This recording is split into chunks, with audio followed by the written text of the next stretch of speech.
Pozdravljeni, sem Zdenka Kunčnik Sidonija. Pri založbi Primus Brežice v zbirki Avtorji je izšel v mesecu aprilu moj roman Kdaj in kako duša umre.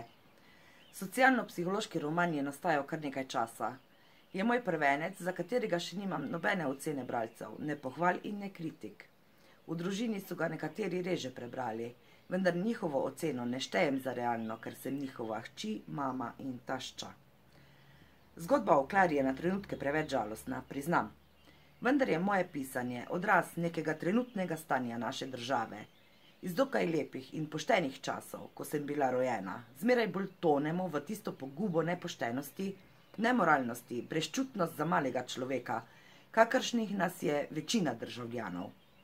Žalosti me predvsem misel, da smo v obdobju 25 let zapravili vse, kar smo imeli, in še malo več, kot bi smeli. Ob tem pa za inštitucijami, ki bi morale ohranjati slovenski narod, ostajajo ruševine, ki jih bomo vsi skupaj na novo gradili, le v nekih lepih sanjah utopije. Propad Štajerske in Koroške me še toliko bolj prizadene, ker sem po krvi Štajerka, rojena na Koroškem in doma na Koroškem.